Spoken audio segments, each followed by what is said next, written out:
Hi, welcome back to another video. This is my very bad September wrap up, so stay tuned to find out why September was a bad reading month.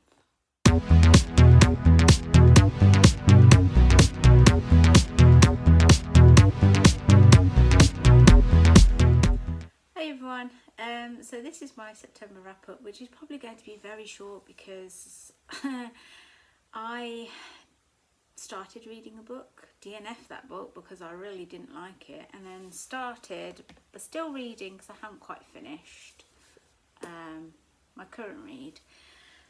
September is always a hard month for me because, you know, I've had a lovely 6 weeks off school and then I go back and, you know, getting used to the new timetable because every year I'm in a different year group and it's getting used to getting back into routine, and I'm overly tired.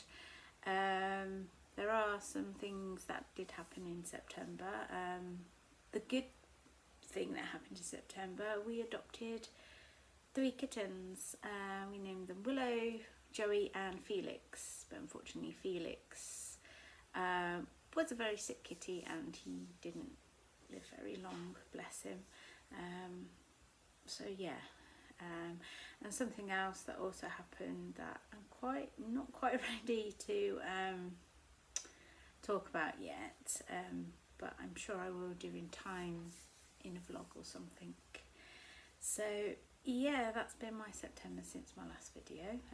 Some really bad news, some good news, and some devastating news. But anyway, the book I started reading in September was this one, The Death by Pumpkin Spice. Now, I was really excited to read this book. You know, it's quite a short book. I think it was only 172 pages, something like that. And I was really excited for it because it was a murder mystery, and the only really murder mystery books I have read is the Thursday Murder Club. I really enjoyed them. This one, however, I think I read just a little over just 50 pages and I had to DNF it. I did not like it. I think it's because, well, basically it's murder mystery set in Halloween. The main character is called Kirsty, who works in a bookstore cafe. She's just recently come out of a relationship, or I think she tried to give it a go with this guy. And her and a friend, they're invited to a Halloween party for the very rich and very privileged people in her town. So they do go along, but as the night goes on, there's a mysterious bloke with a mask on. And I'm thinking, yeah, okay, this is going good. This guy proposes to this rich girl, but she turns him down in front of everybody, which is devastating. And she runs off. She disappears, and he runs off, very upset. And then this girl that got proposed to, she's found. Her body's found, murdered.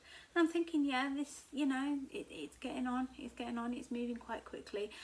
But then it sort of starts describing this hot guy, and then it's sort of thinking, is this going to turn into a romance? It's just the way it's like he's describing a hot guy and the way these two blokes look, and I had feelings for him and things, and I'm like, oh, I just thought you were going to be a great murder mystery, and that is why I DNF'd it. If you're into that sort of thing, romance, descriptions of blokes and things like a bit of murder mystery, romance, if that's your kind of thing, yes, you probably will enjoy it, but it's not my cup of tea.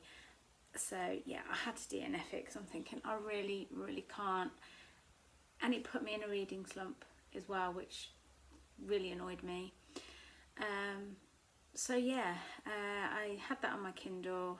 It was going great, and then it just sort of, yeah, it was just not for me. But if it, you know, if you like murder mystery and that bit of romancy kind of thing, go for it.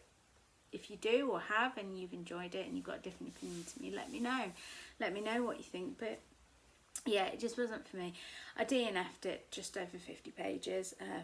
I really have to be struggling and falling in a slump to DNF a book, because normally I finish it. So yeah, and I fell in a slump for about a week. Then I came out of my slump and I started The Nature of Witches by Rachel Griffin. Now I'm really, really enjoying this. I have slowed down with reading at the moment because life's just thrown a very big obstacle my way, which again, yeah, is at the moment. So I haven't been sleeping very well and I'm permanently exhausted for the last week. But I'm really, really enjoying this. It follows Clara, who is an ever witch. Centuries witches maintain their climate, so they either are like a summer witch, spring witch, autumn or winter witch, where their powers are more, you know, stronger. But in the autumn, Clara wants nothing to do with her powers because it's wild and volatile, and the price of her magic is losing loved ones, where she's lost a friend, and then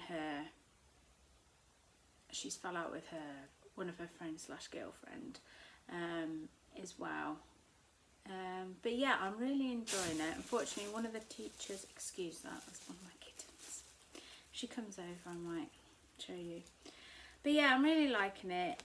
Clara at the moment is learning how to manage her Everwitch powers because they are a lot stronger. She wants to control them so nobody gets hurt and she can help a little bit more.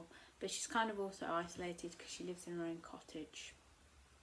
And it's like, as I imagined it, in the middle of the woods, near a farm, bit of a school for witches. But yeah, I'll read the back of the book. It says, for centuries witches have maintained the climate, but now their control is faltering as the atmosphere becomes more erratic, the storms more destructive. All hopes lies with Clara, who is the Everwitch and our main character. A once in a generation Everwitch whose magic is tied to every season, rather than just the one. In autumn, Clara wants nothing to do with her power.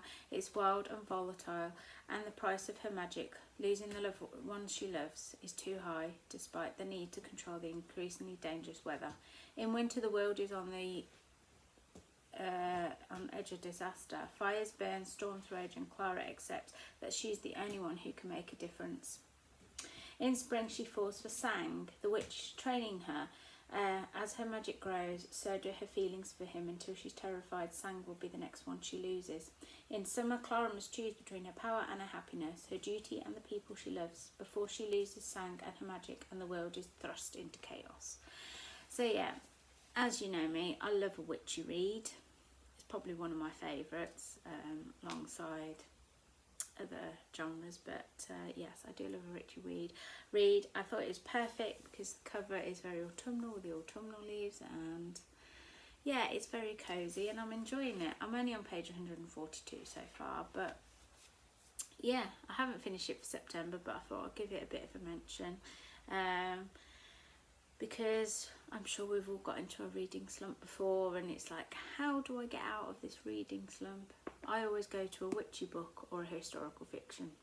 That guarantee they will get me out of a reading slump, and this one has. So yeah.